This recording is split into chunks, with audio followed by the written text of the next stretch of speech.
Gibutiang ni Vice President Sara Duterte nga nagpabungol-bungol lang daw ang Marcos administration kalabot sa gipahibalo niini nga taud-taud na ang naitabong korupsyon sa pipila ka departamento sa gobyerno. Samtang nang hinaut ang bise nga unta madunggan sa gobyerno ang mulo sa katawhang Pilipino ug sa mga magpahigayon og rally batok korupsyon karong Domingo. Ang detalye sa report ni Efren Mama. Gihulat pa daw sa Marcos administration nga makasinati og grabing pagbaha ang nasod una matuki ang korupsyon sa gobyerno. Kini ang gikomento ni Vice President Sara Duterte kalabot sa ginahimong investigasyon sa korupsyon sa flood control project sa nasod. Iya kining gisulti atol sa pagtambong niya sa Talakudong Festival sa Tacurong City adlang Huwebes.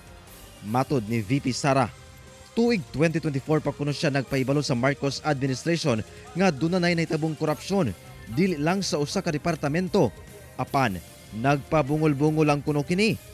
Nagsabi na ako noong 2024 at alam na niya na merong gano'n na nangyari sa Department of Education at sigurado ako hindi lang yan sa Department of Education at sa Department of Public Works and Highways.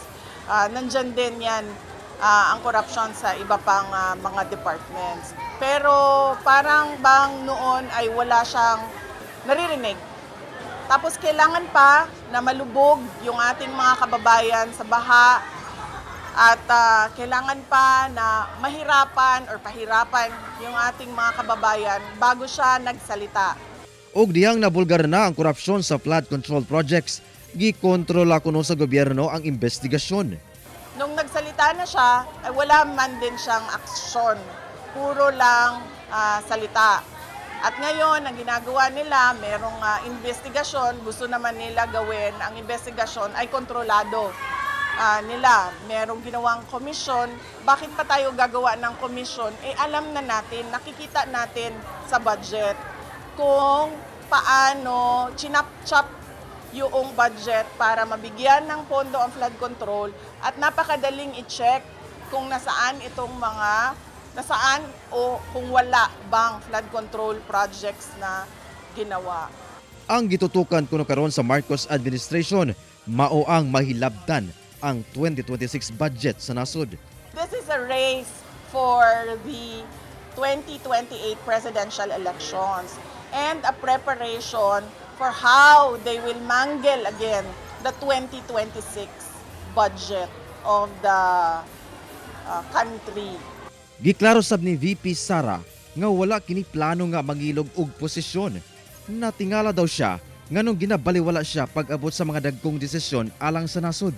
So wala silang dapat ika-insecure sa akin pero hindi ko alam kung ano ang iniisip nila. Malamang kasi hindi na maayos ang pag-iisip dahil meron pang isang issue na hanggang ngayon ay hindi pa nasasagot. Dahil kung gusto ko naman tumakbo noon ng president, ay tumakbo ako ng president. Pero hindi tumakbo ako ng vice president kasi hindi naman ako interesado na maging president o tumakbong, diba? Busa, sublik kining nanawagan nga ipatubag kang PBBM ang hagit nga magpa-public hair follicle drug test. Babalik na naman tayo doon sa kapasidad ng kanilang pag-iisip. Babalik na naman tayo doon sa sagutin niyo muna yung public hair follicle drug test para malaman talaga natin kung nasa tamang pag-iisip sila.